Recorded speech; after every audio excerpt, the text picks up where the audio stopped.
welcome my friends to the Horror Syndicate's Werewolf Wednesday show.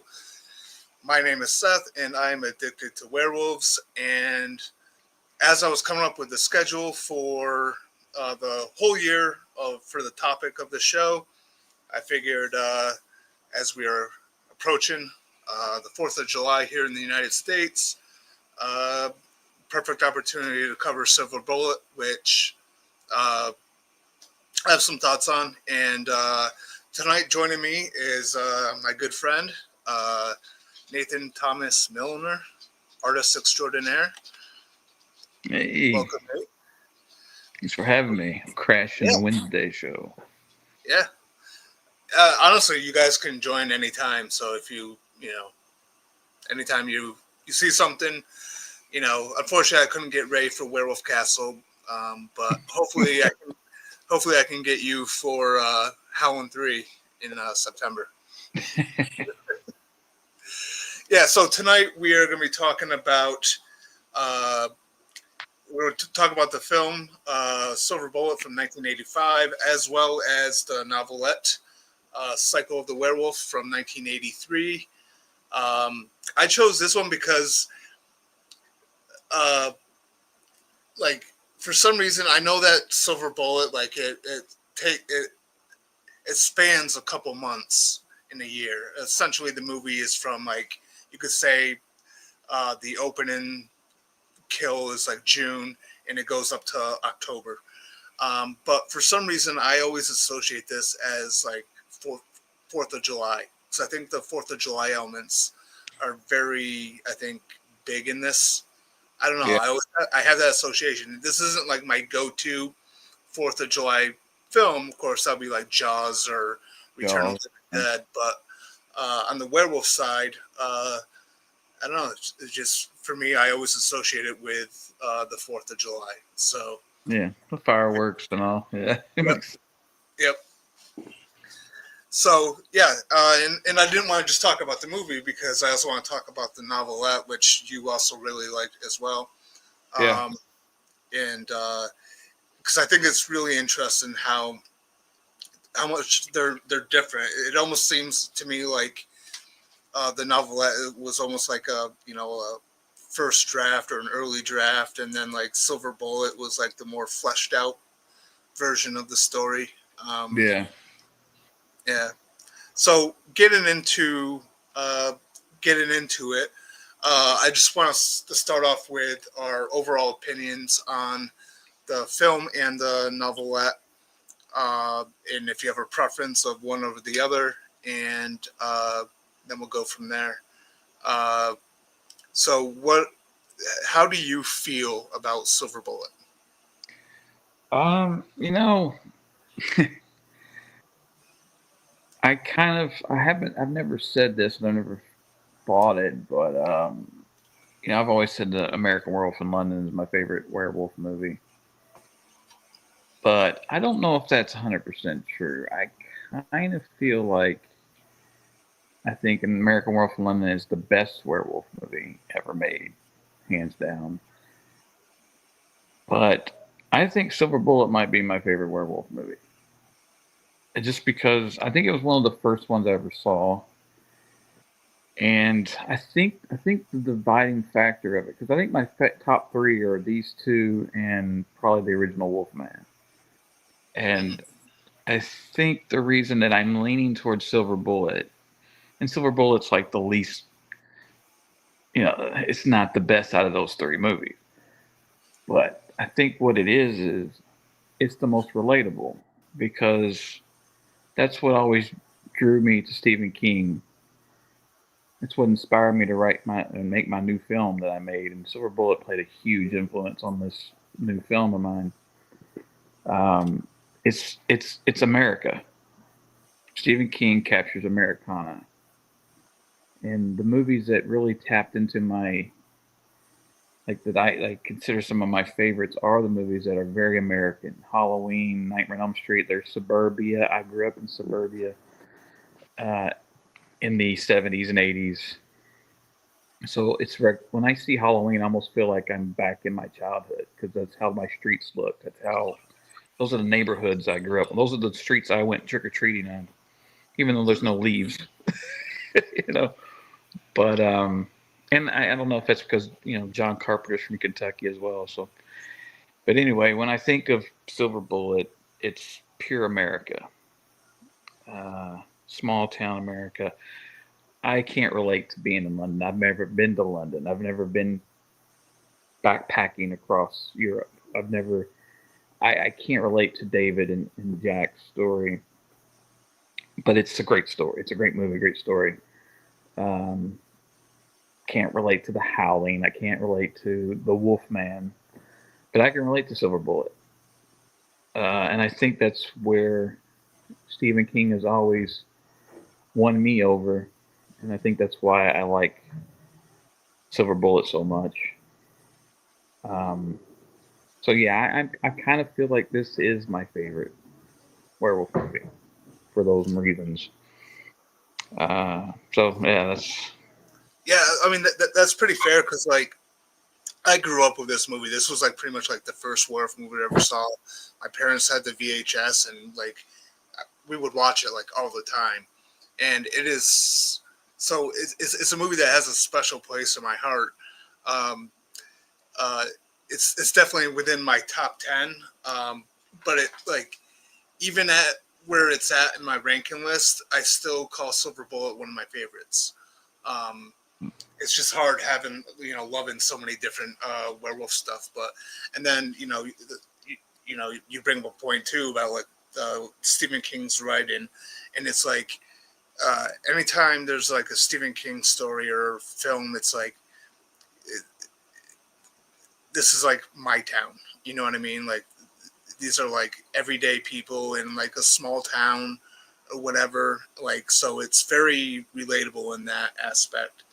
Um, so yeah, I love this too, and perfectly fair for you to say that it's probably your favorite because it's wildly entertaining.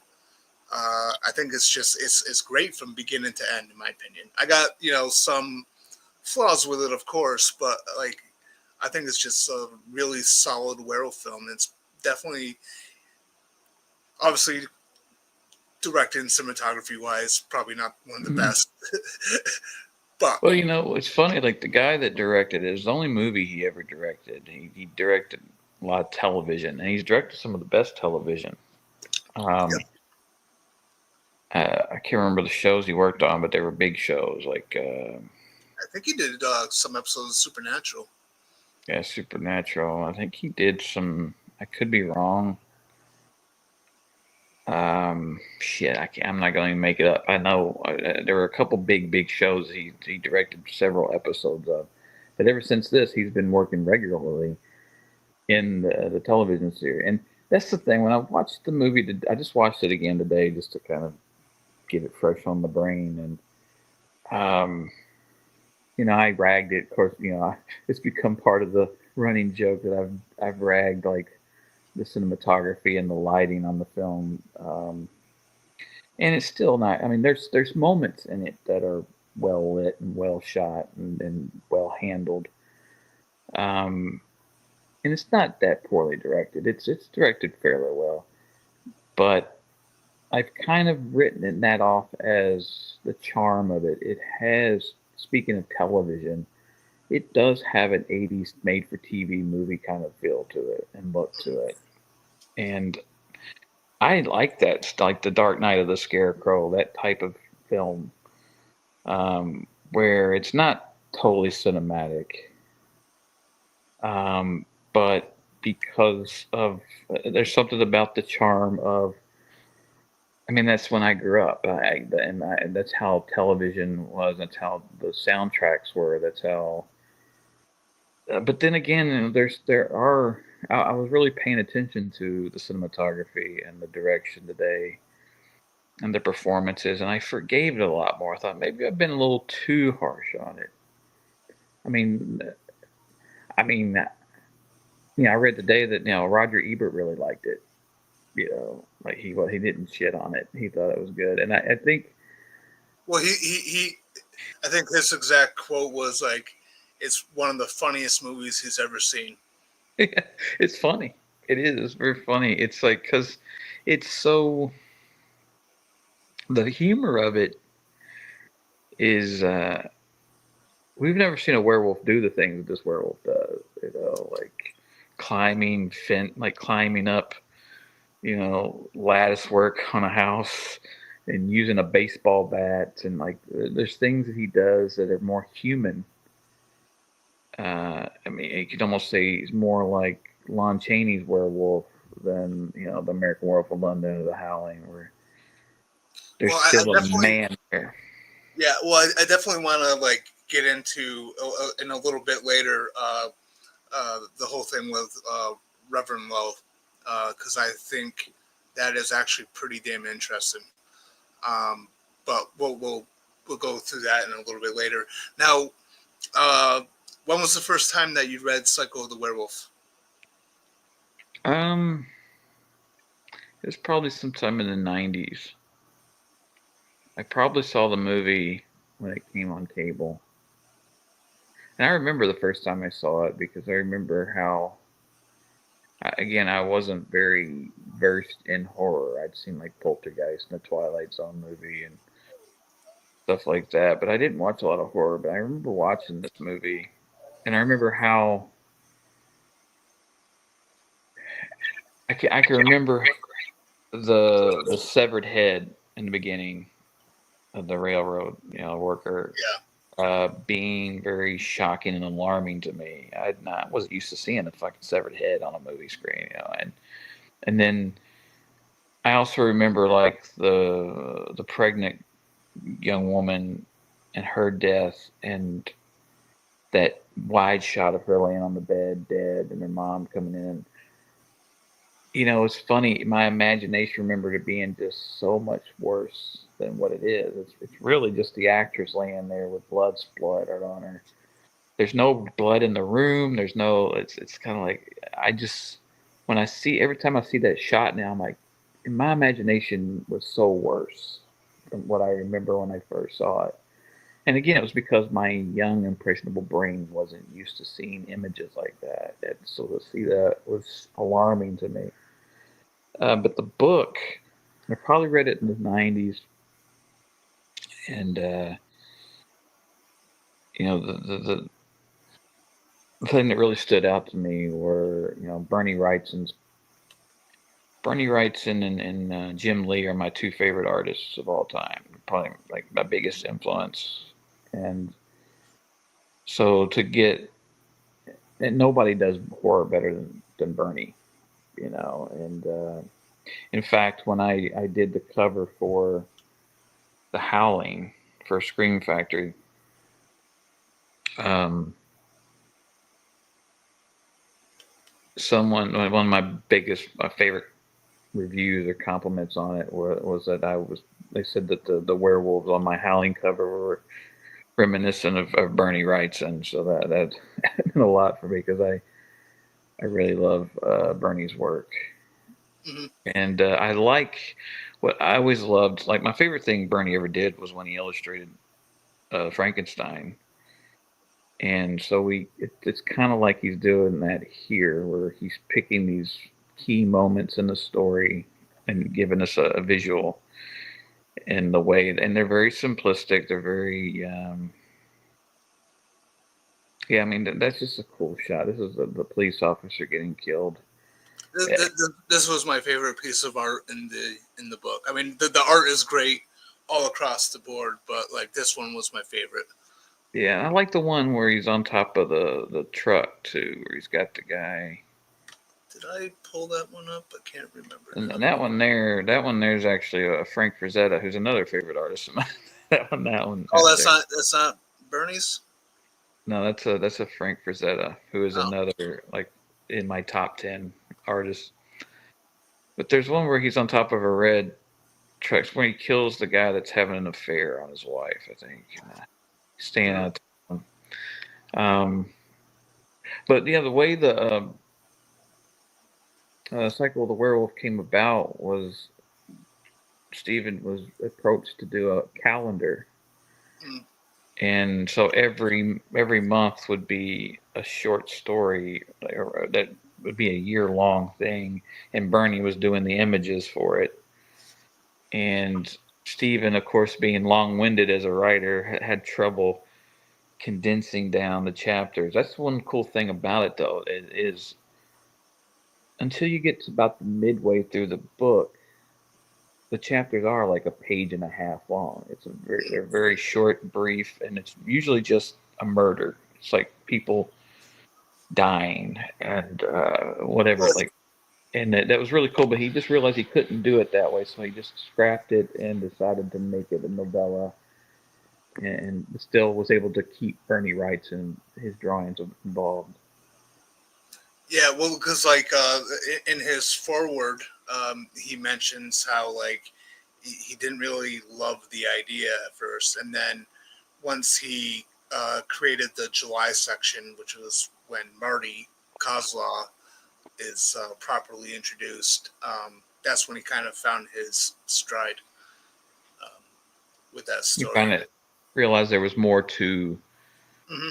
Marty. He was not just a victim, but a protagonist, I guess, is what. Yes, More and that's why I look at like Psycho the Werewolf as being like this like first draft of a or a rough idea, rough outline of a story, and then he did the screenplay for Silver Bullet, and it just kind of everything kind of fell into place, and he made changes so that a lot of the people that were like getting attacked were somehow connected to Marty in some way.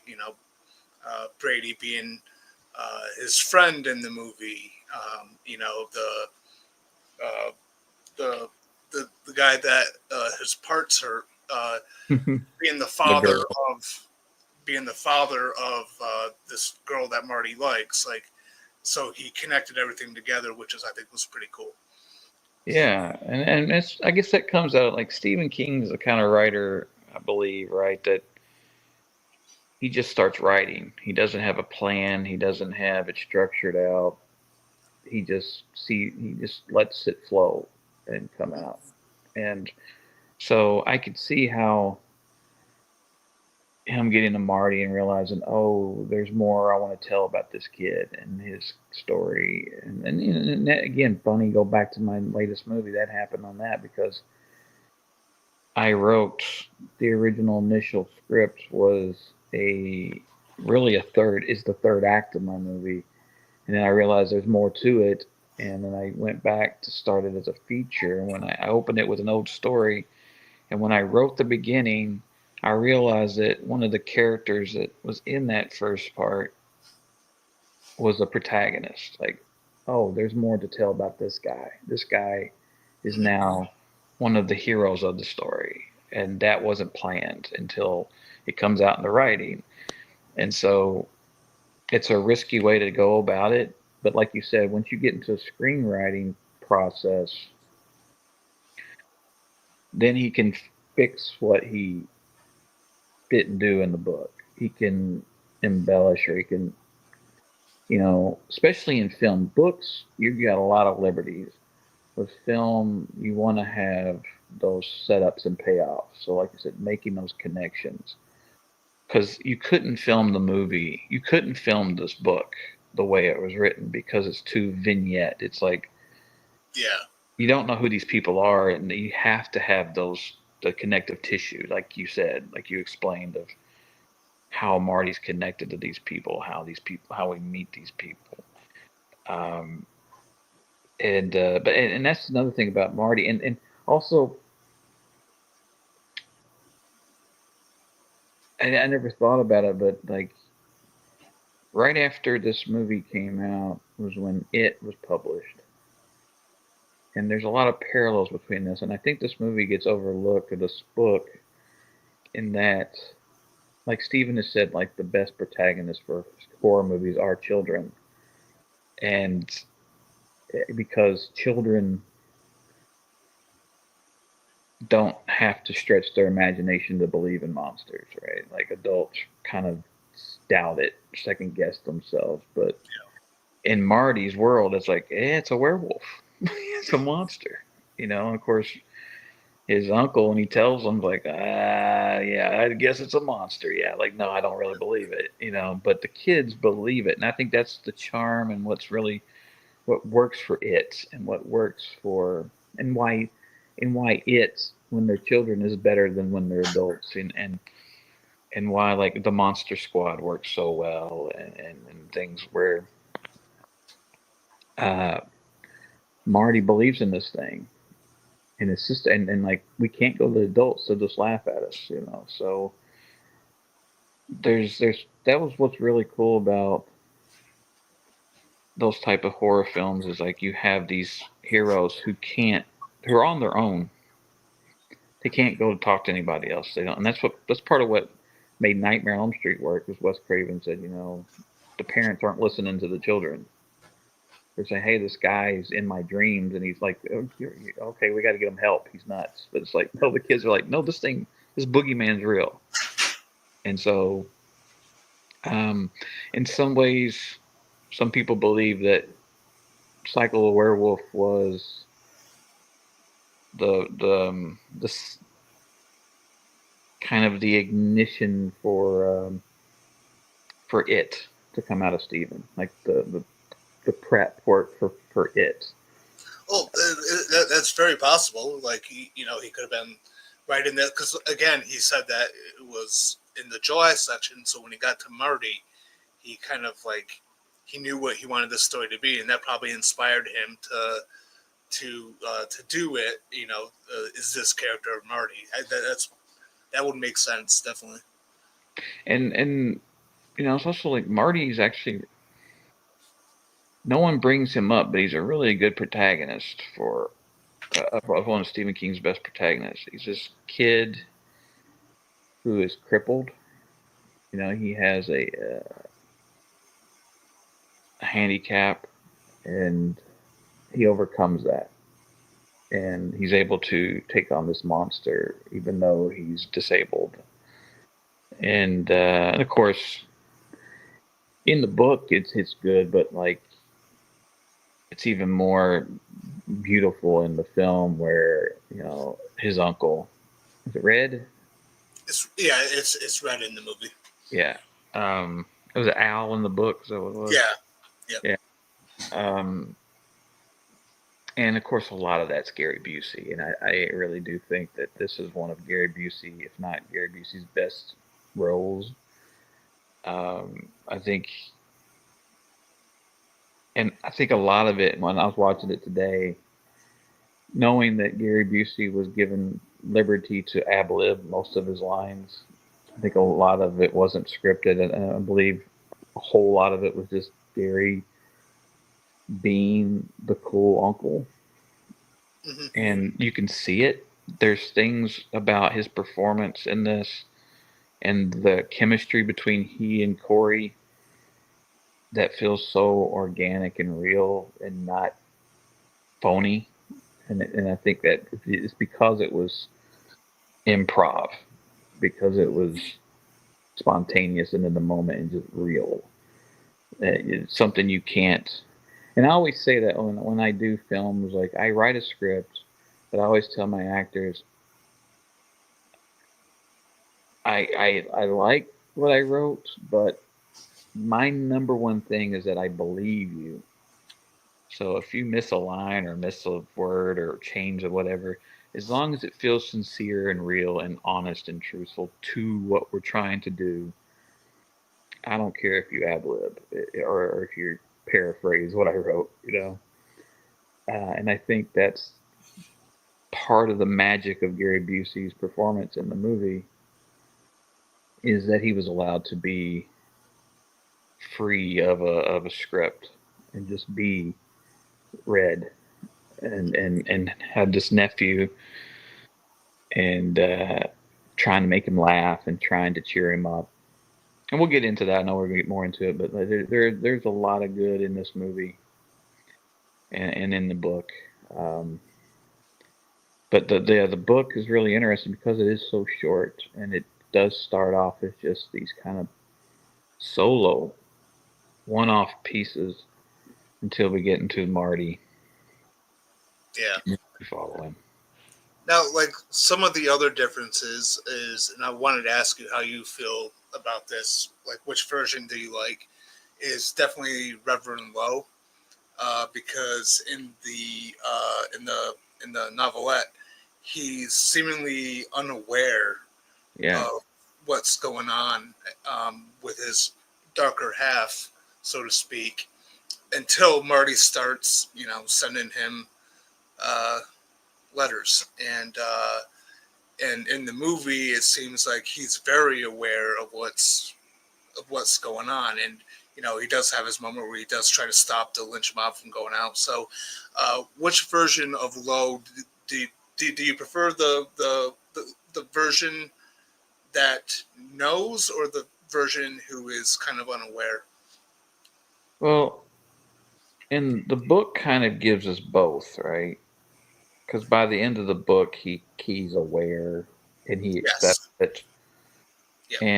And even when you listen to, I guess in the movie, it's the same thing. Whereas what's really haunting or kind of interesting and dark about it is he's aware that he's doing these things, that he's this monster, but he accepts it because he thinks it's God's will, and that he saved their souls. That he's like the things he's doing are uh, that are tied to his faith, and that he's just like the hand of God in some way or something. And that's really uh, an interesting choice that King made on that, uh, to make him a priest. I wonder if he was a preacher starting out.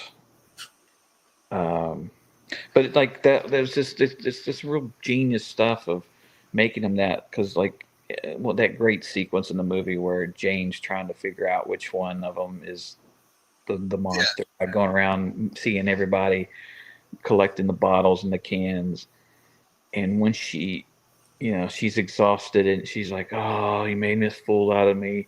She's not even suspect of Low, and No. that's what's a Yeah. great moment, that he's sitting there digging, and we get that great reveal that he's the one. But the fact that he's someone that she trusts because of her faith, because that's what these people do. Their whole town is, you know, a religious town, and surely not, it's not him. He's no threat to us. Yeah. And like I think that's another thing is, once she sees that it's him, now she really feels alone, because not only are the adults not going to listen to me, they're all going to think we're crazy. But not even God can protect me from this, because this man's a man of God and he's the monster. So I Hmm. can't even turn to my my comfort, which is my faith. Yeah. So there's a lot of, and I think that's why I start appreciating it more as I'm watching it more. I'm like, there's things that I didn't grip as a kid watching this movie. It was just, a silly werewolf movie. But I think there's a lot more, and this hit me today too. I didn't think about it until today. The fact that Jane is our protagonist, really, in the movie, in many ways, our narrator, our storyteller, and of course, she's not really important in the book, really.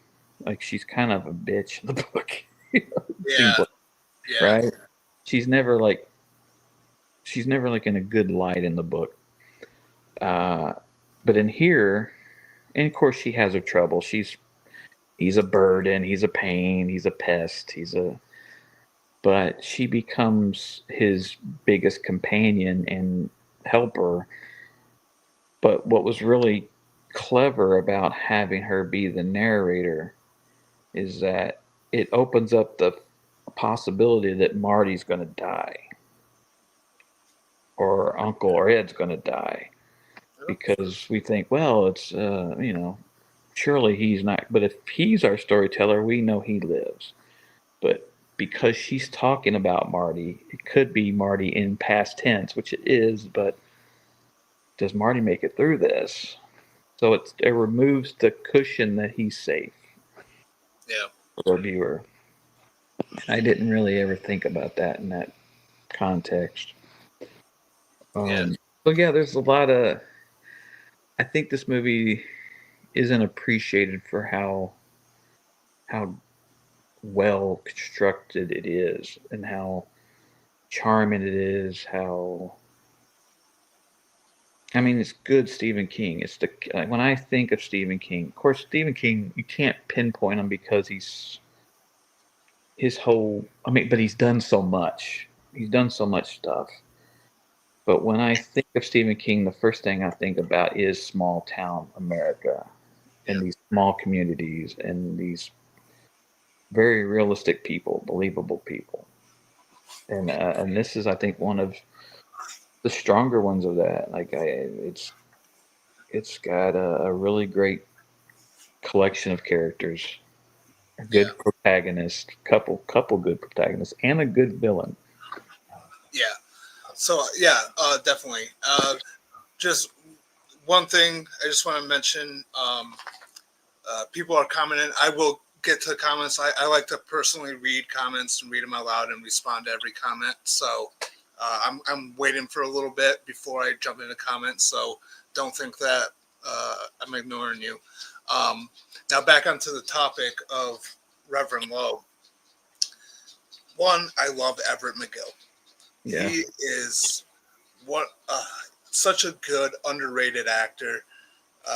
Loved him in Twin Peaks. You know, loved him in The People Under the Stairs. Loved him in this. Really good actor, and he's great for this role too because he does play different sides to Lowe's character. You know, desperate to stop the lynch mob from going out. He really didn't want to hurt anyone.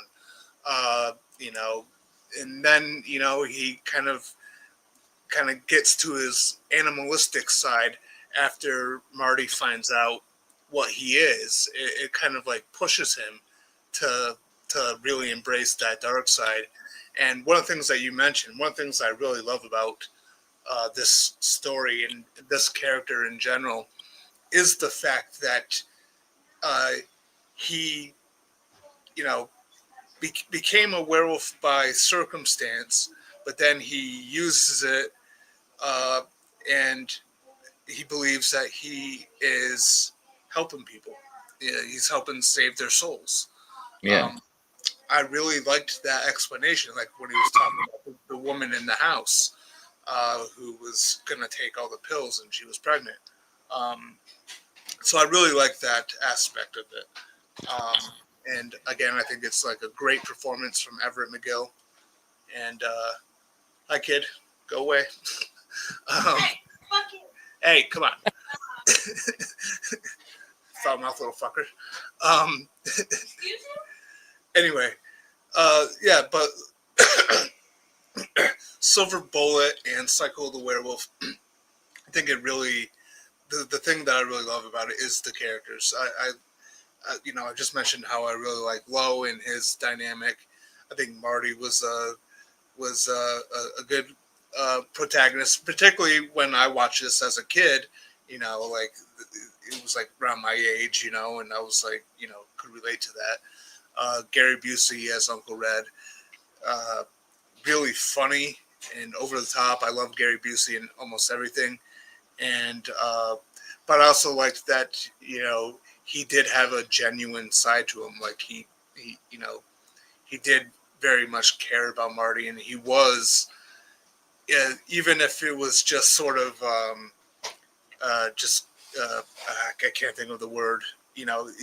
Not necessarily believe in Marty, but just kind of like uh, not he's entertaining or yes, yeah, not making him feel stupid for it or he would laugh at it, but it wasn't like I'm laughing at you because you're an idiot. It's more like he would actually kind of go along with it. It was really there's a really good line. I mean, like the way Gary Busey plays it and the way it's handled in that he doesn't want to treat him like a cripple.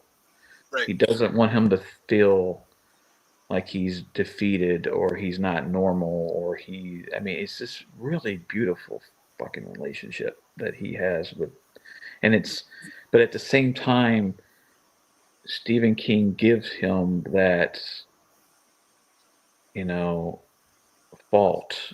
He's not the perfect guy. He's a drunk.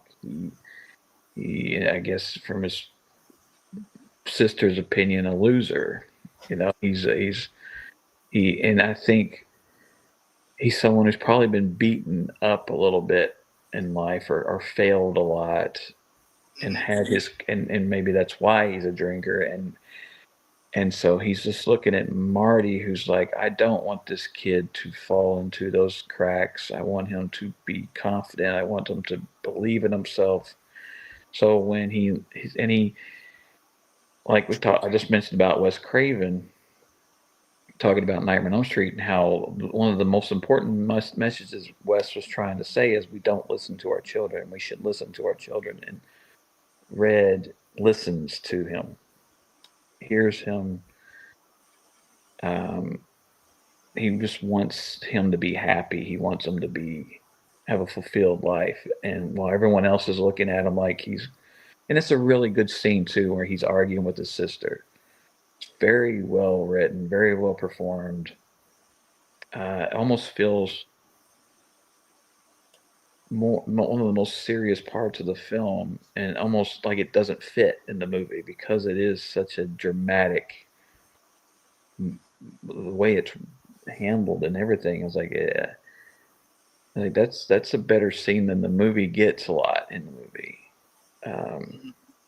And there's other really good scenes in it too. I used to give the father of the boy a shit because I thought it was kind of a bad performance. You know, the what's his buddy's name? The kid that dies with the kite. I forget it. Oh, Brady. Brady. Yeah, when Brady's dad comes in, and I think it's more of the way it was shot. But I used to think that actor was kind of hammy. And now when I watched it today, I thought, actually, I think he's doing all the right things. I think he's actually performing it very well. And that whole sequence where Terry O'Quinn, I've always loved Terry O'Quinn. Yes. Yeah. And Terry O'Quinn comes in and they're all talking about going out and killing the thing or hunting. And he's like, you know, that's called private justice. And that speech that Terry O'Quinn gives them about private justice and all that. And then when the dad shows up, I just buried my son. Go dig him up and tell him about private justice. I think I'm going to go out and find me some private justice. I mean, it's actually a really fucking good scene. I've always liked that scene. I always liked that performance too. I thought, I don't know, there was something, I don't know, I just kind of felt like he was genuine about, you know. I saw it for the first time that way today. In the past, I thought this guy's, and I think it's just more of the filmmaker's fault than his. I think if that guy gave that performance on stage, it would have been powerful. People would have been like, "Oh shit, yeah." So I think I've discredited that guy for years in that scene. But yeah, it's the character. I think the movie would be less without Red. Because that relationship, and I think the audience is thinking that too. Like, this kid isn't alone; he's got Red. Red will believe him, even if he doesn't believe him, and he doesn't. Like, he goes and gets silver bullets made. He's willing to listen, and even if he doesn't totally believe it. Right. Yeah, he humors both Marty and Jane. Yeah. He gives them time. He gives them attention. Yeah. Which is, not something I think most of us wish or realize that maybe we don't do that enough. And for, at the same time, Red is the uncle, the cool uncle who isn't always it's different when it's your kid and it's like you're around, you're in control for 24 hours a day, every day. But when you're the uncle who doesn't have the responsibility of that, you get to be the one who shows up for an hour or two and is the coolest guy on earth. So, you know, and then I of course do creates kind of like, jealousy in the parents. That creates, that's where some of the animosity comes. Is, you know, oh, he gets to be the cool one while we're sitting here worried and sick about him all the time, and yeah, that stuff. yeah. Well, like another thing too is just sort of like uh, the there's like almost like a dynamic shift too, because he was usually the only person who was like on Marty's side, so to speak, didn't treat him differently and all that. Yeah, And then Jane eventually uh, gets involved in this, and and I think that kind of like helps them kind of get to that point of, all right, well, I'll humor them. But one of the things I really liked about this film too, though, is like how it starts off with Marty and Jane being very much like siblings, very antagonistic of each other and all that, but at the same time, they still cared for each other. It's like, Marty comes in a room, leaves her money, um, you know, and then, she takes him seriously, and um, uh, after finding about Reverend Low, and like they kind of bond after that, like I don't know. I just think the relationship between those characters is pretty sweet. And then, is very very traditional of family, because family does argue like that, especially like you said, siblings. Like oh, totally, you can argue all the time. You can even like ignore each other or be distant from each other. But the moment that some one of them needs you, yeah, you're there till the end. And like, and that's what's the, yeah. Because even in the book, she's like that. Like she like hmm, says, "Oh, you don't always get what you want." The crippled boy doesn't, like she's resentful for all the babying and the attention that he gets because of his and and very, and I think it's part of King's thing. He's not afraid to make those characters in some ways unlikable, but they're honest. And I think that's what it is. Like, and that's what you have to do when you write your characters and when you play a character, when you direct a character, is you have to first and foremost, is this person real, and do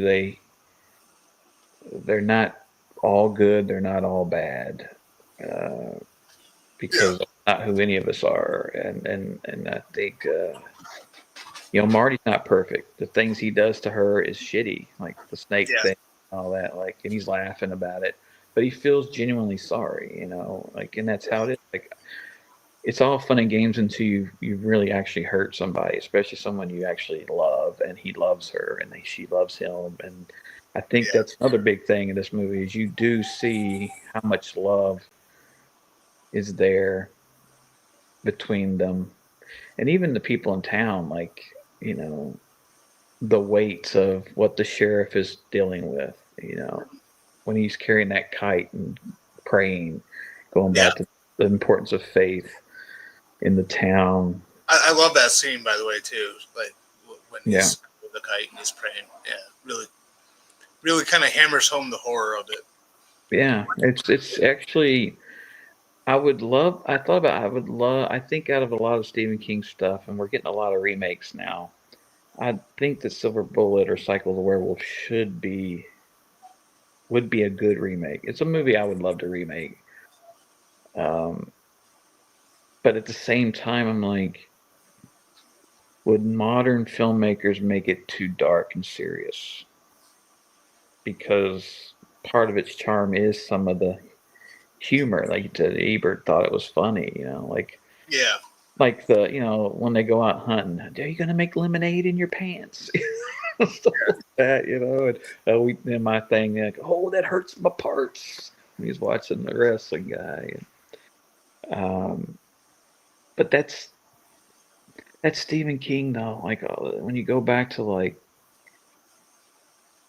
you really look at it, the characters are always kind of buffoons in some ways. There's always kind of this tongue in the cheek. Yeah.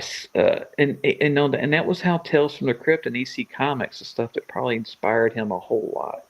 And when you watch those old '50s movies, the big bug alien movies and all that, characters were kind of corny. The sheriffs were always scratching their head with their gun, and the Ed Wood type stuff. Like it was, there was humor, and it makes me think of like, Alice Cooper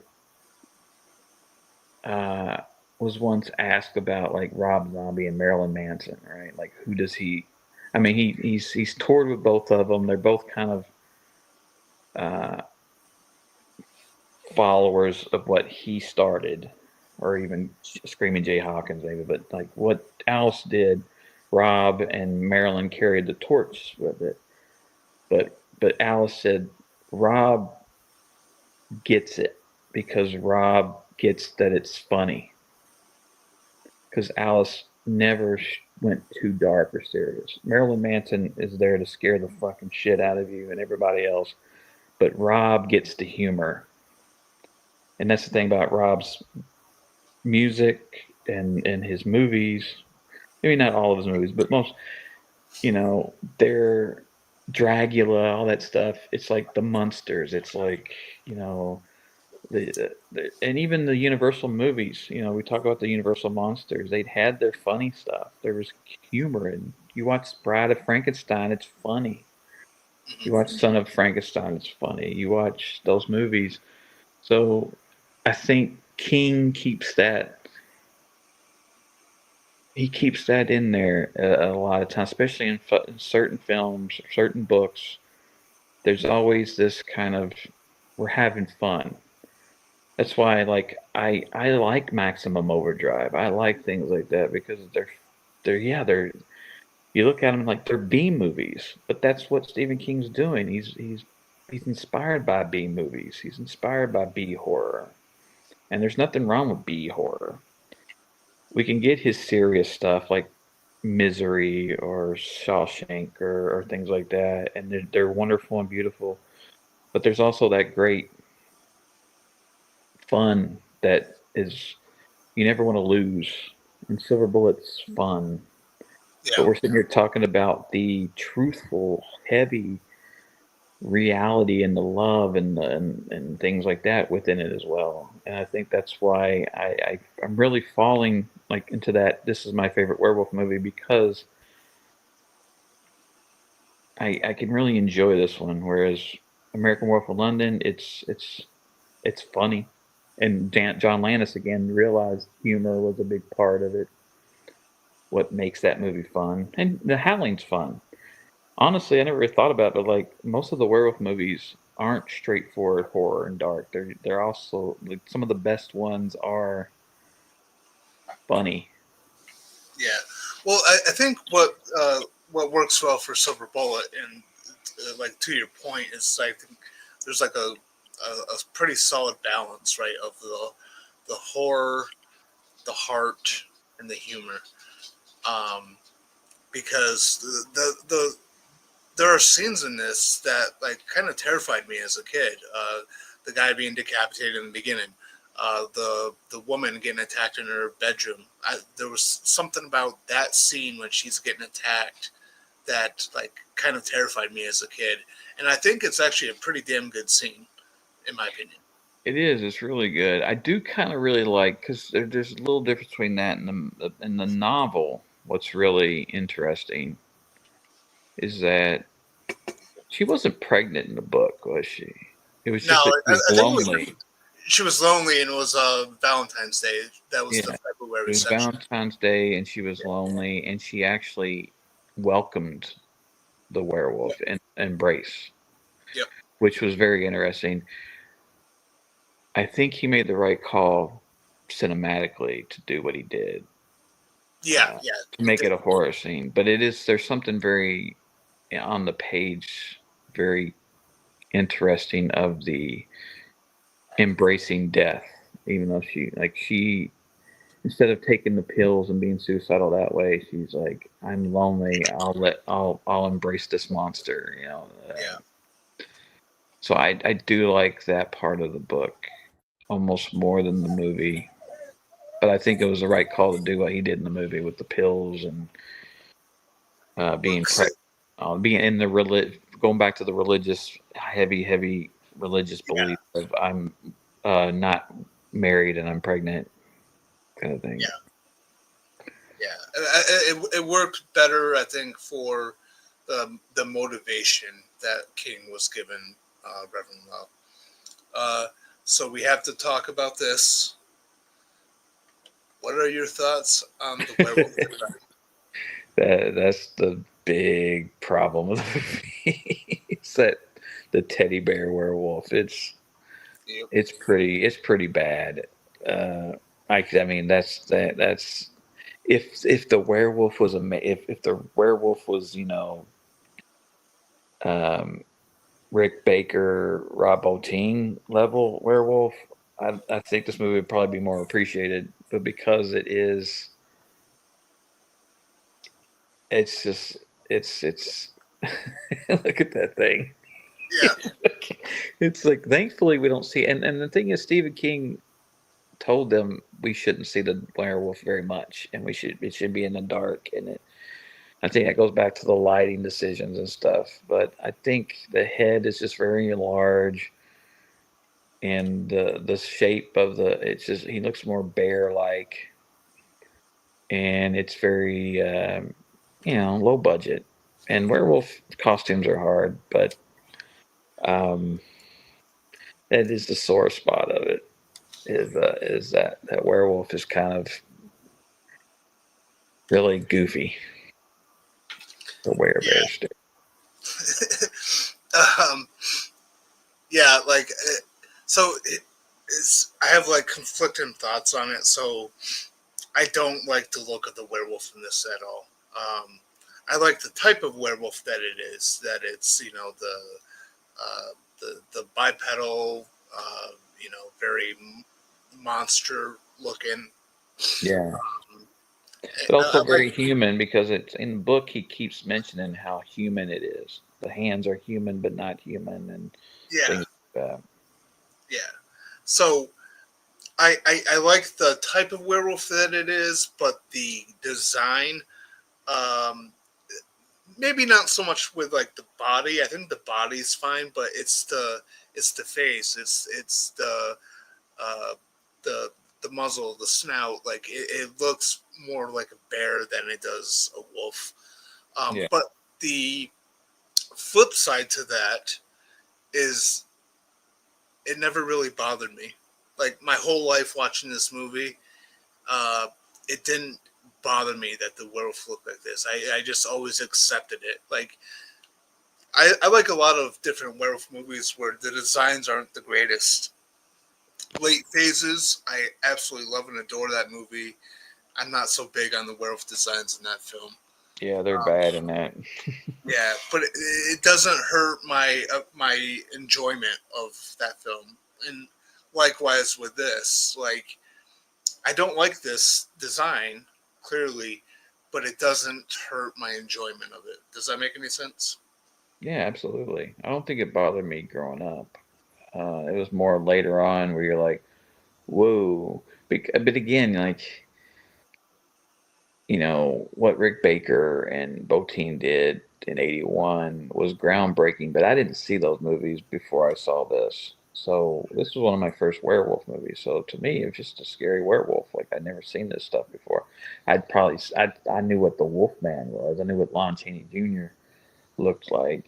Um, So I don't think it ever bothered me then. But now, of course, I look at it, I'm like, whoa, yeah, it's Yeah, it's kind of silly looking at times. But that's really one of its only faults because it the story, and we talked about that last night on the show we did last night about how sometimes budget issues are forgiven when the story is just so good and engaging and compelling and I don't need it to be sometimes the biggest budgeted and the best designed and the best art directed and best shot, and can be the most boring, forgettable movie you've ever seen. And so I can't watch Silver Bullet and not be engaged and tapped in and care about the characters, care and like the characters and the story, the way it unfolds, and the mystery of them. Who is it? And like that, just that sequence of her going around getting bottles and then just the terror, like when he traps them on the bridge and has that conversation with him and calls out to the guy, and the guy Oh, comes. I love that scene. That scene is so good. Yeah, like there's real tension, there's real dread of what's this thing going to do, and once it knows Marty is aware of him and he knows he's coming up to Marty, it's kind of like the dread going back to Corey Haim. It's kind of the dread when I watched The Lost Boys for the first time, and we know that David's coming after them. Like he knows where they live, he knows it's them, Yep. and they're like in the house waiting for him to arrive. You've got this siege about to happen in your third act of we're here, but we're not safe because the monster knows us and knows and is after us and is going to kill us unless we make a stand. Well, and they presented the werewolf pretty damn well throughout the entire film. Like in the, as much as it looks goofy in the face, like it is very savage. It is very relentless. It's exactly how a werewolf should be presented, I think, in a film, and I think they do a really damn good job of that. And then when you get low, not as a wolf trying to run you over and trying to kill you, it's like even worse. Like, all right, he's trying to kill me as a man. When he becomes a beast, what can I do to stop him? I can't hit him with a rocket twice in the eye. Yeah, yeah. I mean, Uh, Everett McGill, man, I love him in this role. He's yeah, definitely a damn good actor. he's Very just underrated. he's just a he's just one of those actors that you're going to cast as a villain. Yeah, He's just got the menace. He's got the right look. He's got the right. But at the same time, like he can be as scary looking and as scary as he can be. You watch him in Twin Peaks or even People Under Stairs. It's goofy. He can be very goofy and funny. well, yeah, and like in like Twin Peaks too, he's like he plays a very likable dude. Very Yeah, like very much like a teddy bear. Like yeah. I don't know. Yeah, definitely.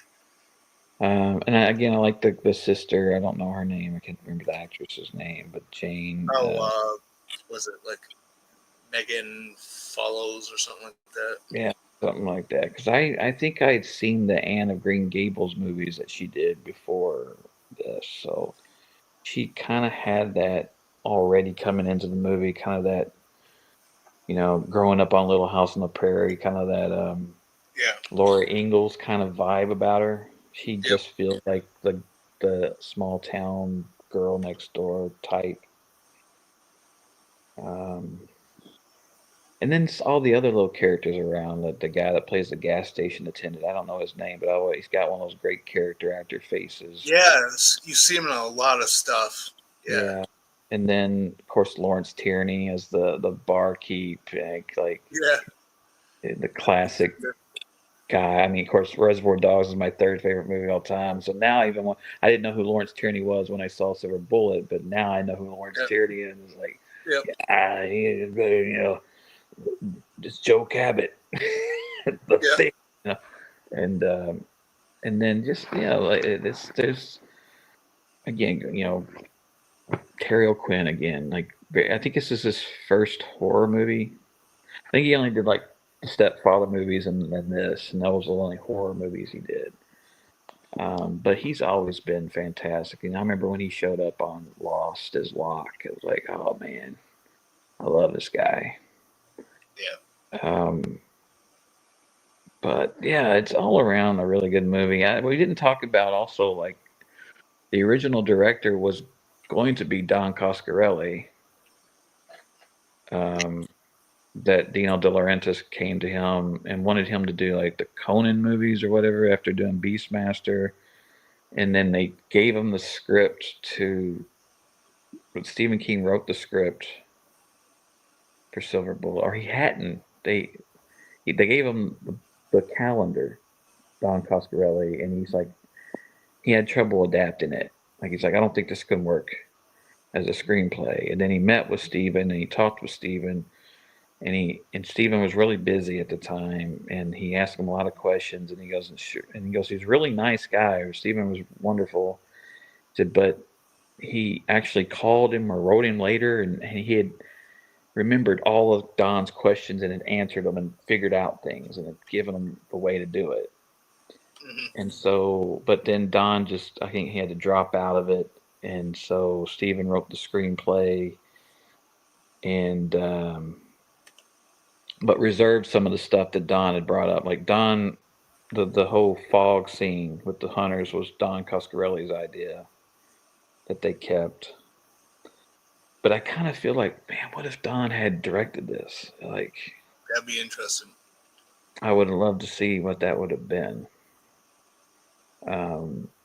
Because he kind of handled this kind of material with the Phantasm movie. We're seeing a kid and adults who are your companion, like his brother and Reggie and all that, are kind of like Red and Marty and Yeah. um, yeah. Um, it's kind of, I'd like to see it remade, but I'd want it to be in the right hands. It would have to be someone who would not shy away from making it fun. But I think it would be really hard to.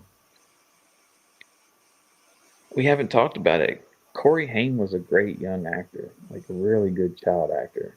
There was something always about him that he never felt false. He always felt like when you watch Lucas and Lost Boys and License to Drive, he was very likable and very watchable. And I think he's great in this. Mm-hmm. He's great for that. He just had this great look of wonder and like innocence, and tragically what happened to him. Of course, go into that stuff, but um, it just is really well cast, and I don't know. I just watching it today. I'm like, you know what? Screw it, man. This is my favorite werewolf movie. It's not the best werewolf movie, but it's the one that if I could only watch one werewolf movie for the rest of my life, it'd probably be this one. I mean, that's fair. I mean, I don't actually have a problem with that. Because I get that. I get that mentality. I do that. I have that with a lot of films where I'm like, this may not be the best of such and such subject, but it's my favorite. Like. Yeah, like if someone said, "Hey, for the rest of your life, you can watch The Godfather, or you can watch Bill and Ted's Excellent Adventure." I'm like, I want Bill and Ted's Excellent Adventure. Yeah, I'm gonna enjoy that movie so much more than watching The Godfather. So Taxi Driver is my favorite movie, but like if you said, "Well, you can have Taxi Driver, but you got to give up Star Wars," I'm like, okay, bye, Taxi Driver. Because I can't give up Star Wars. So it's like, it's like so that's what it is. Like it's like I'm not saying this is the best movie, but this is my favorite. This is the movie that makes me happiest. Mm-hmm. And if I could only have one or the other, I'm gonna pick the one that makes me happiest when I'm watching it. And not to say that American Werewolf in London isn't a blast to watch, but American Werewolf in London is like a masterpiece of its genre. I wouldn't say that of Silver Bullet. Yeah. I think American Wolf in London is easily top 5 horror films of the 1980s. I wouldn't say that about Silver Bullet. Right. Yeah. Do you have a favorite scene in Silver Bullet? Hmm.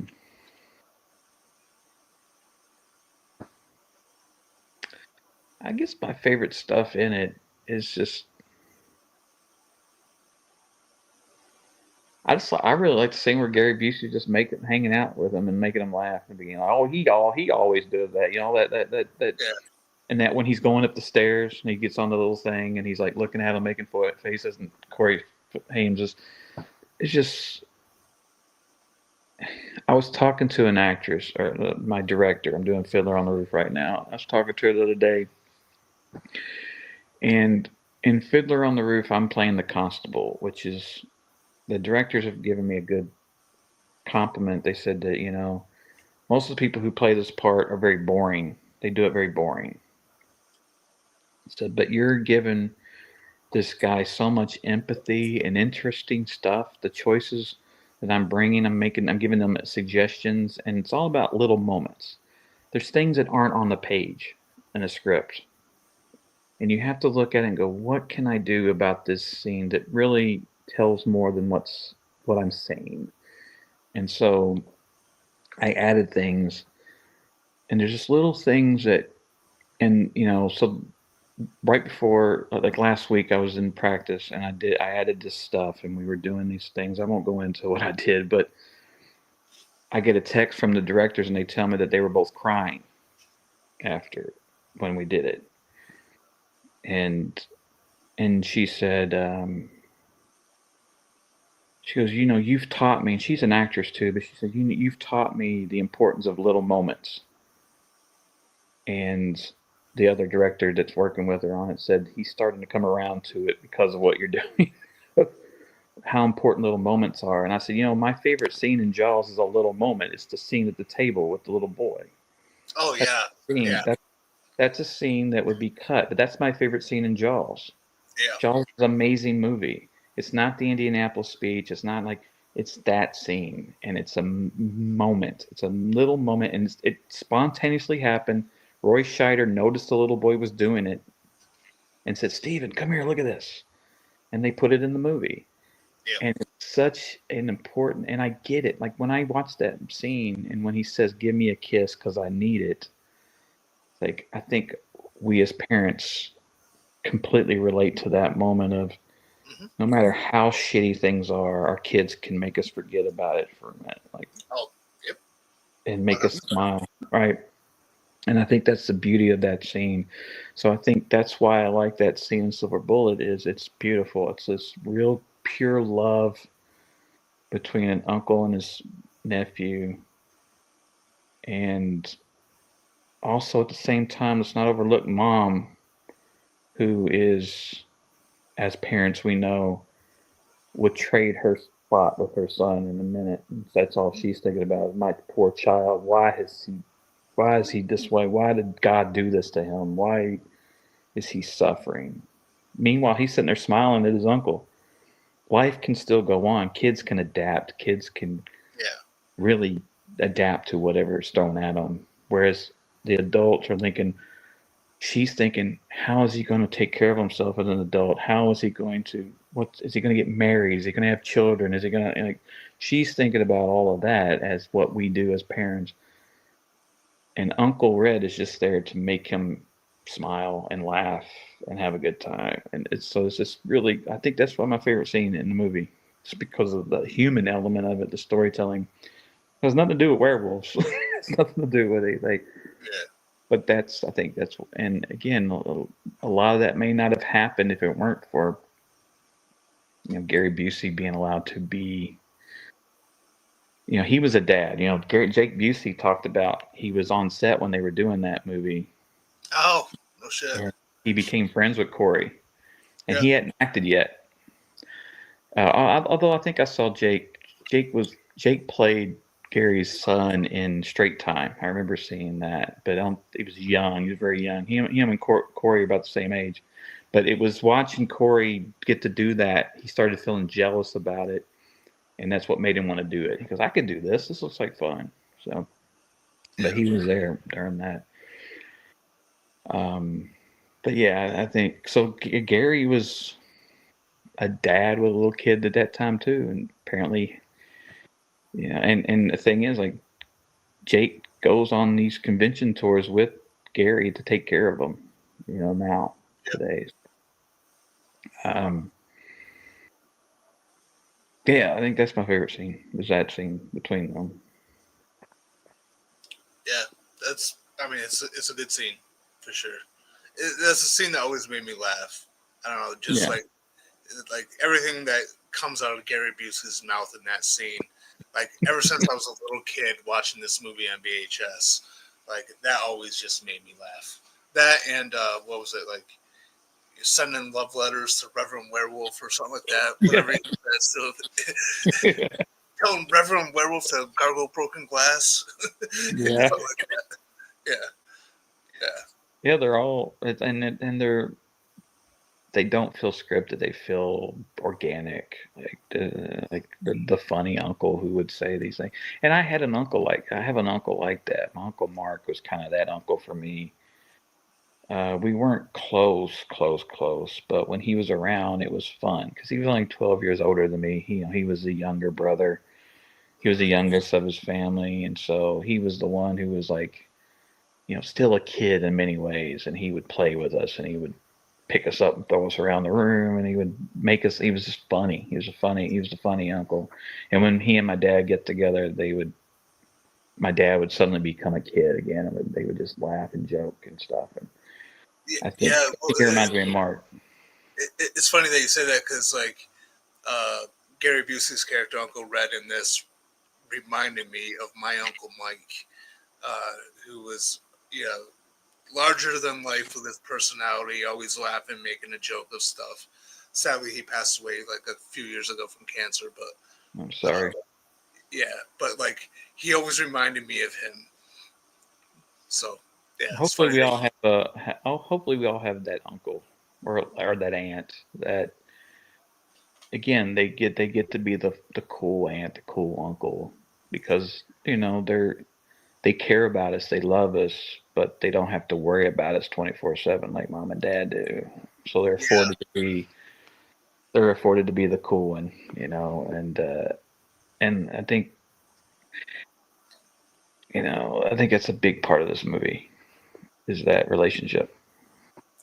I would be that uncle, but like my brother lives in Missouri, so and I'm in Vermont, so I don't get to see my niece or nephews at all. But I would be that. I think I would be that uncle.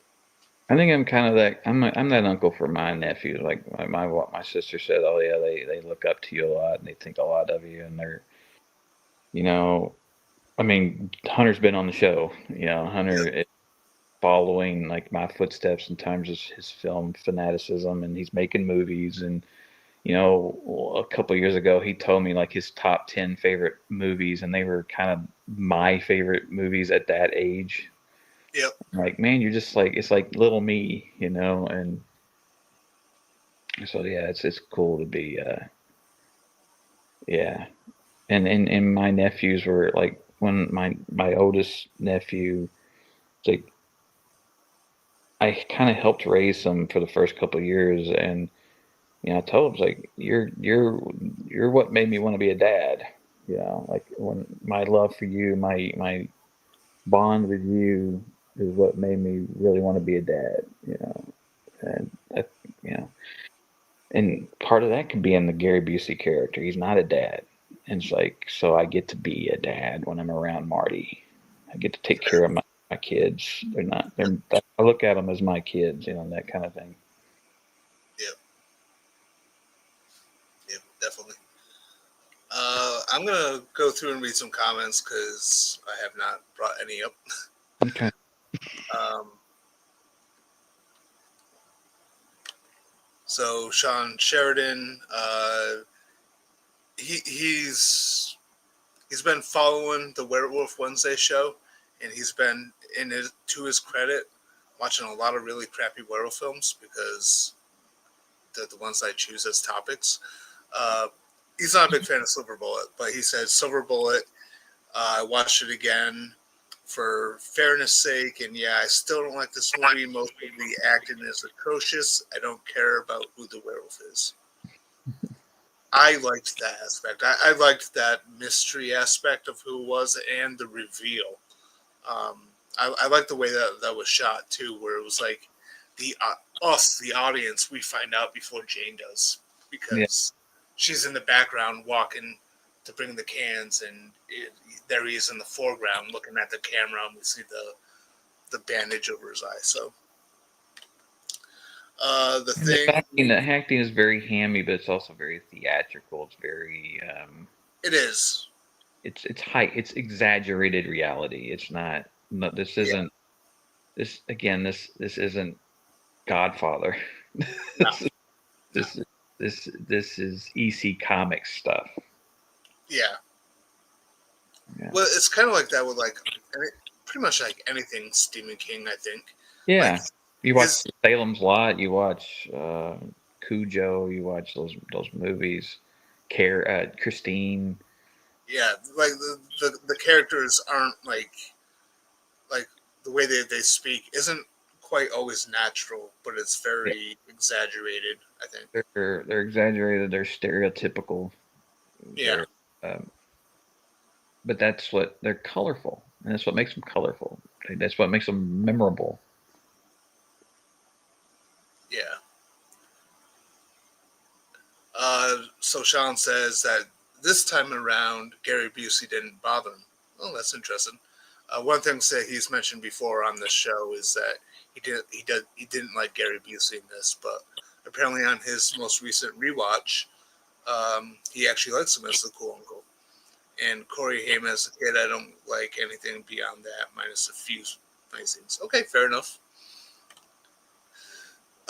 Scott Walker, the man who declared me as the king of werewolf YouTubers, says, I saw Silver Bullet twice in my life now. I liked it. Prefer American Wolf and London Ginger Snaps. Yeah, fair enough. It, you know, I think there's not a lot of like great werewolf films, but the ones that we have that are great, it's really hard to kind of like pick a favorite because I would say like my top 10 of werewolf films, they're all really goddamn solid, you know? So, like, I think it's fair. Yeah, I don't know about the. I'm old school. Oh, I mean, I'm old school too. We both American Werewolf in London is your favorite movie, Yeah, yeah, but like you're talking about a difference of what 4 or 5 years. Like this is an old school movie too. It's actually probably this movie is actually more old school than American Werewolf in London because it's very much in the realm of 1950s horror, 1940s. It's yeah, still more like a universal horror movie than yeah, American Wolf in London does. American Wolf in London is far probably more new school than old school. Uh, but American Wolf in London was something new and fresh and unique, even though it had. They were kind of mocking the old school, like Jack and like the people in London or in the Moors or whatever, they were traditional old school, and these were these two young hippie kids basically coming yeah. in, disrespecting their world, and uh, and then being pulled right into it, this old world horror. Um,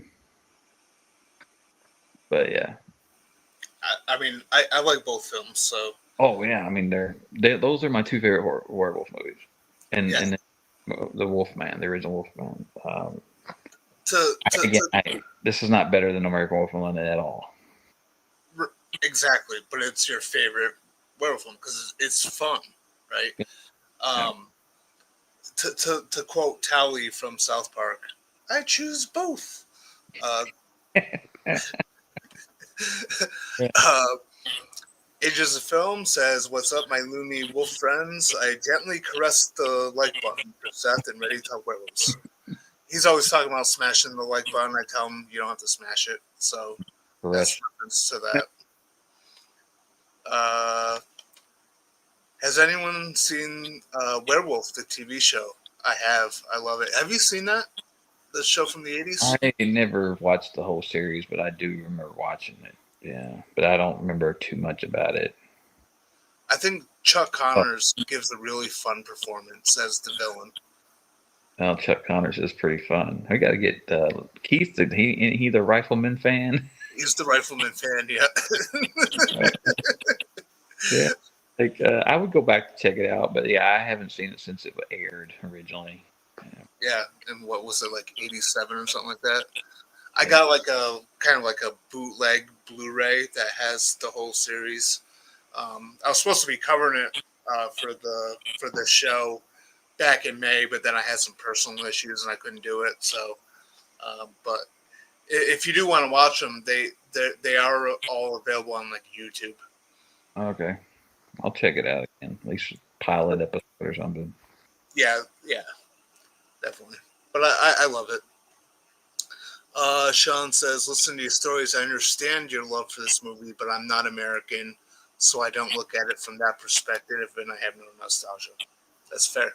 Yeah, that's just I said. I don't relate to London and those pubs and and Yeah, like I don't know that world, and so it's frightening. I mean, that's the thing. Like that's part of what's frightening about it is it's always scary being in a foreign country and somewhere you're not used to. And part of that is true too in terms of this and that. I'm from Kentucky, but I'm from Louisville, Kentucky, which is the biggest city in Kentucky. So I'm from the suburbs. I'm from the city. I'm not from the country. I'm not from a small town, USA town.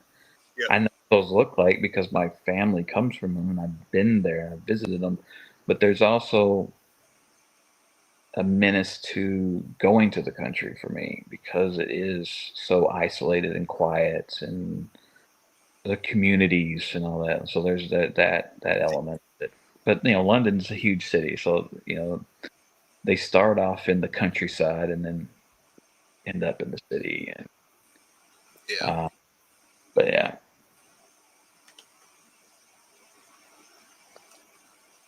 Let's see.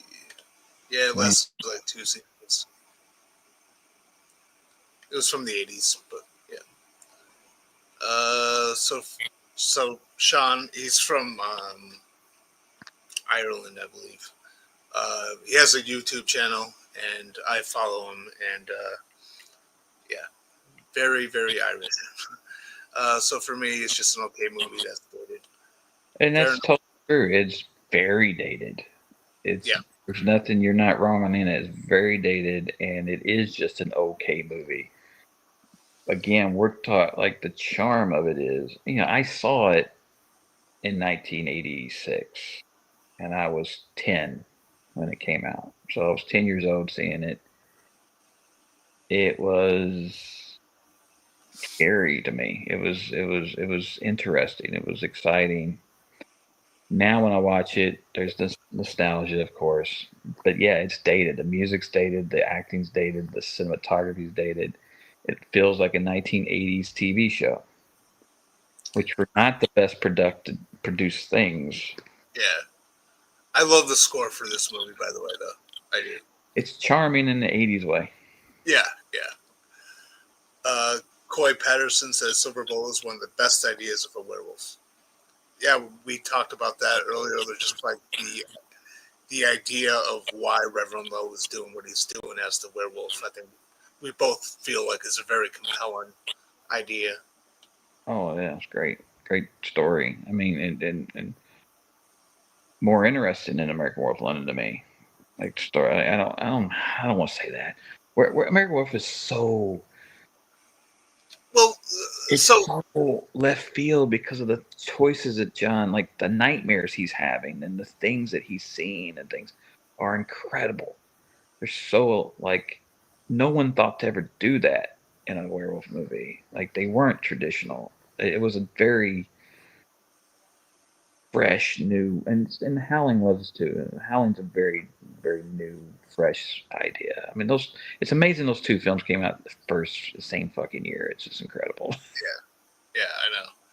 But like the thing is, like American Werewolf from London is very much a traditional lead protagonist gets bitten and cursed to become a werewolf and has to deal with it. He has to deal with the guilt and all that. Whereas Silver Bullet, it deals with someone who's been a werewolf for a long time, who's living with it and who's using it in a certain way based on his own beliefs uh, to almost kind of like justify his monthly cycle. You know what I mean? So Yeah. they're two totally different approaches to how each film does the werewolf stuff. And Silver Bullet is, is it John Carpenter who said there's two types of horror? There's the horror out there and the horror in here. Mm-hmm. And so the traditional werewolf movie, starting with the Wolfman and all that, is the horror in here. I have this thing inside me, and it's like my dark side. It's the Jekyll and Hyde thing. It's the evil within, and but with Silver Bullet, it's the evil that's out there in the dark that's going to get me. We get glimpses of what Low's going through, but it's really more of he's the boogeyman of Marty's story. Whereas in American Werewolf in London, the boogeyman element only happens in that amazing opening scene. Yeah. But then Yeah. it's David dealing with being the monster himself. Yep. And we get a little bit of that Low, but the focus is the monster outside that's coming to get me, and that is best done when it's a child who's afraid of that monster that's outside or under the bed or in the. Yeah. It's classical. It's the type of horror that we first experience as a kid who's afraid of the dark or what's out that window, what's under my bed, what's in my closet. And I think I don't think we get enough of that horror. Yeah. I think we get a lot of more adult horror now than we ever been than and I think that's what it was so refreshing when it came out in 2017 and why it made a lot of money because we've all been the kid scared of the boogeyman in the dark, and that's what this movie is.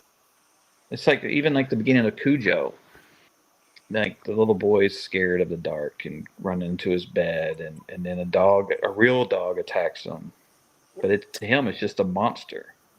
Yeah. Yeah. Yeah. Cujo's good. We gotta cover Cujo at some point. And I fucking love Cujo. That's just a movie that scared me most of all as a kid when I first saw it. I saw it when I was like 7 when it came out, I think. So it scared the shit out of me. Did you I was read the the book? same age. I was the same age as the kid in the movie, like the actor. Like, Yeah. so it was me on screen. Did you ever read the book for Cujo? Mm-hmm. I like the book a lot. I think the book is excellent. So Yeah. I listened to the audio book a few months ago, so I have that more fresh in my head than the movie.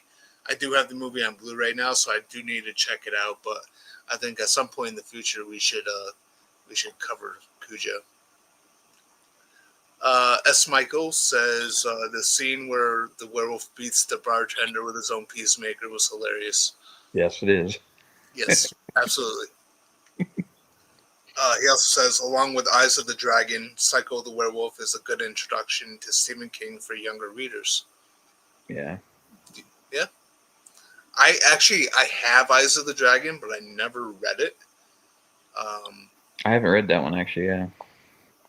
I think that's kind of connected to the Dark Tower, if I remember correctly. But I gotta check that one out. But yeah, from what I've heard, like that's actually a good point. Uh, this comment here is Yeah. Stephen King writes crazy religious characters really well. Mrs. Carmody, Carrie's mom, and so many others, including the good Reverend. Yeah. That's the truest thing that I've read all night.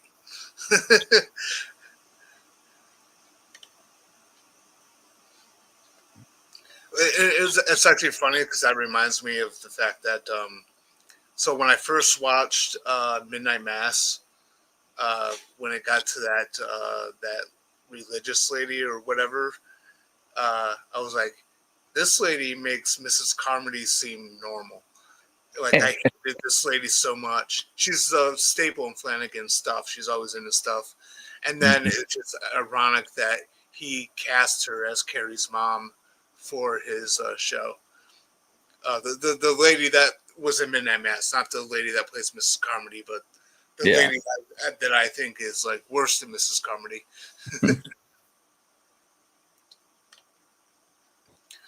This is my favorite werewolf movie. I know there's probably better ones, but this holds a special place in my heart. Yeah, that's exactly what Nate's saying. He knows that there's better, but this is his favorite.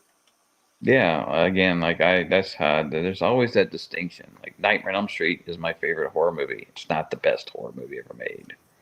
Okay, here's my distinction, and I know you're gonna give me a dirty look for this.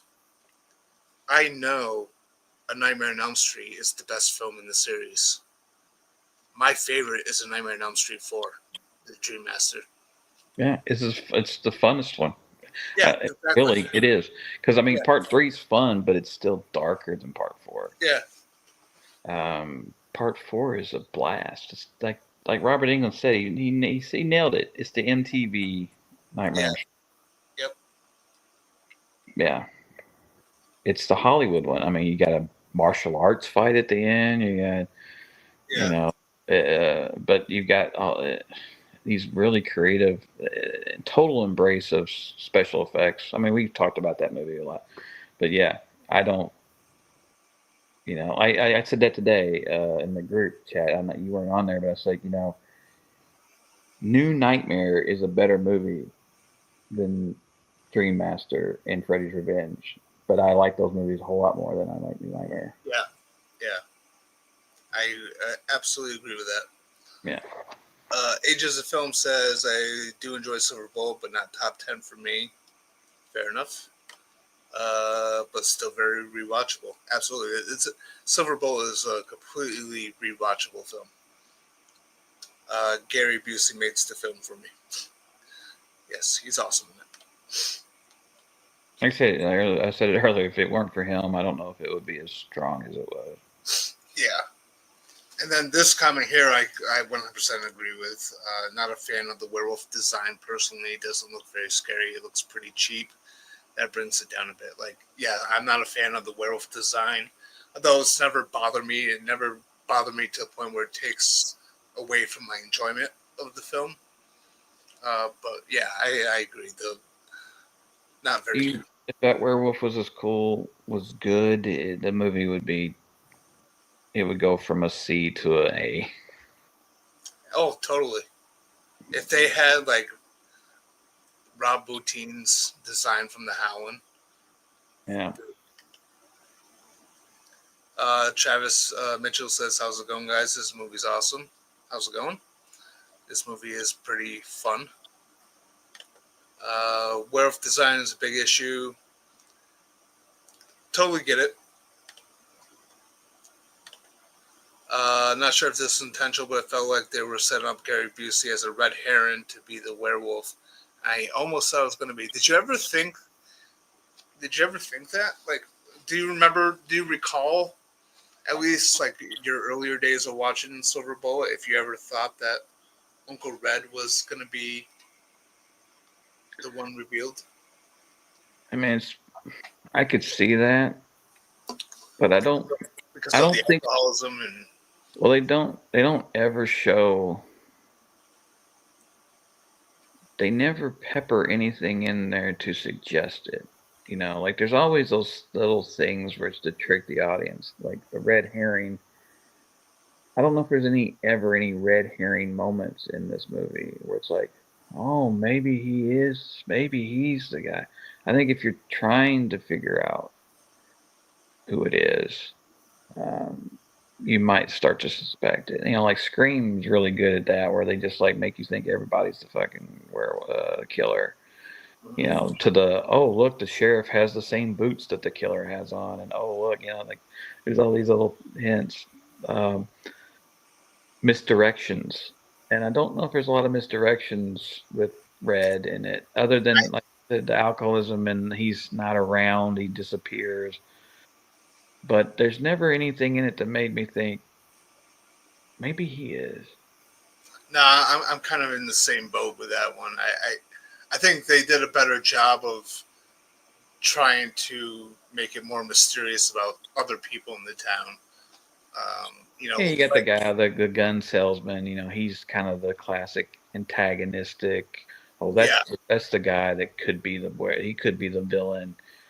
Um, and yeah, and that was the yeah, one that he had his face wrapped up right in the barber yeah. shop, and she was like, kind of, yeah, yeah, If anybody's a red herring, I think classical sense, he would be the one. yeah. Actually, definitely because he was very antagonistic. He was very like aggressive. So like you could see like where there was that potential there. Aegis Film says I didn't mind the reveals, just the design. Fair enough. Both the music and periodic narration from the older sister comes off cheesy at first, but in the end, it's actually very sweet. The last line of "I love you, Marty. Good night" is nice. I think so too. I Yeah, think there is a genuine like sweetness to the characters and the relationships in this movie. yeah. There is a total Hallmark kind of vibe about it. Like there's Yeah, it is Hallmark. Yeah, yeah. It's just, and it's not, and you could look at it as like, oh, and today that stuff is kind of cringe. At the time when this was made, it was kind of like a lot of stuff was that way. We're talking about the age of Little House on the Prairie and the Waltons, um, and it's set in 1976, and a lot of TV movies of that time and dramas, melodrama. It's just a different movie for a different time, and that's why I think if we remade it today, that's the first thing that would get eliminated. And I think it could be good, but could it be too serious and dark? Because a lot of movies tend to go too serious and dark and forget that horror, like I talked about Alice Cooper, there's humor, there's fun in horror. I've always said that was the problem with the Nightmare remake, is it forgot that slasher movies are fun. yeah. Oh, definitely. Yeah. Stephen King has a way of writing juvenile, potty humor written dialogue that sticks with you. For the most part, yeah. Yeah, like the way the dad talks to him in the book. Yeah, Got some weird like Rudy Tooty Booty Doody or something. It was all these things. yeah, Like, the yeah. hell is all that? But like, okay, but it's memorable. It's like, it's always like the weird thing anytime you pick up a Stephen King book. Like, there's going to be some sort of like dialogue or exchange it's like, that's weird, but That was the it's kind of cocaine fun at the work. same time. It was the cocaine, yes. Cocaine was a As drug. Michael says, the werewolf is definitely scarier when you don't see it like Jaws. For the most part, Yeah, um, like American Werewolf in London, we don't really get to see that I think, thing for a long time, and it's yeah, still there. I think Silver Bullet kind of like masks the werewolf for quite a bit of it, and still is still very savage and very present. Again, the scene that I really enjoyed with the woman in the bedroom. Um, I would love to see a movie where you edit out the shots of the head of the werewolf and just and see how better. I think it does work better. Like when I was doing my new monster movie and I watched American Werewolf in London, I was like, wow, he really did not show a lot for a long time. And the two scariest scenes in American Werewolf in London for me are the opening, which you hardly see the werewolf, and the scene in the subway. And it's not necessarily the shot of the overhead shot where you see it walking towards him. It's everything around that that scared me. The being chased through the subway and just the sound of the growls howling and the echoes of that stuff scary to me. so like I don't necessarily always subscribe to this because there was A recent werewolf film that I watched. It was just released here in the States in 2025, but I think it came out in like France or whatever, like 2 years ago or something. Uh, Christopher Lambert is in it. I can't remember what it was called now. Shadow of the Wolf or something like that. They never really showed the werewolf, and it kind of pissed me off. So it's complicated. Yeah. Ray, the Godfather, says I jump in and they just call Silver Bullet a Hallmark movie. Yeah. Go back and watch the beginning because you'll be surprised. He says he is unfollowing and unsubscribing. I'm gonna subscribe to Rage of Razor and listen to him talk about DC movies and such. Well, you know that Seth guy should join you for the DC talk. S. Michael says I had a crush on Megan Follows as we were around the same age, and she went to do Anne of Green Gables and won all kinds of awards, but her career kind of petered out after that. Very pretty and capable actress. Yeah. I think she's actually she gives a strong performance in this, and I think even Roger Ebert mentioned that in his review, even though he was like kind of like poking fun of the movie in his review by calling it hilarious. I think he did mention that like she was a bright spot, like she had a career ahead of her. I don't know what happened to her, but she was really good in this. She's fantastic, and I think it could be, typecasting stuff. Like, I go back, Little House on the Prairie.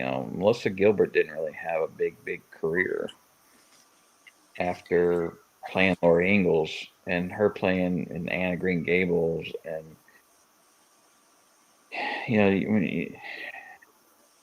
sometimes it's hard to break that wholesome girl once you grow up. Like, it's kind of hard to. People see you as that, and that's probably part of it. Yeah.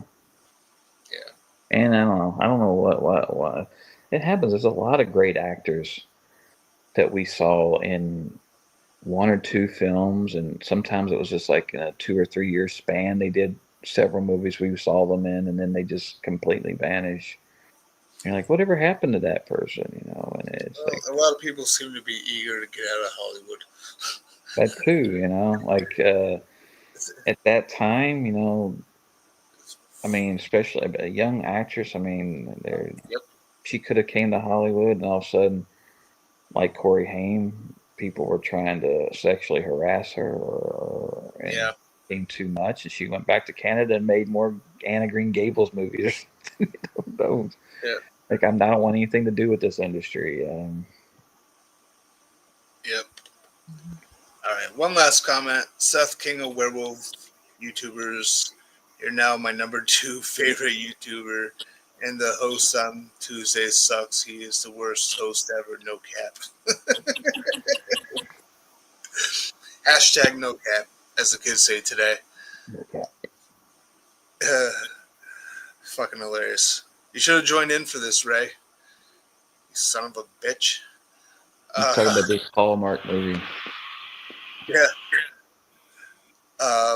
But anyway, yeah, I gotta get going anyway. So, but thank you for joining me, Nate. Yeah. It was actually pretty awesome having you on and talking about this for the 4th of July.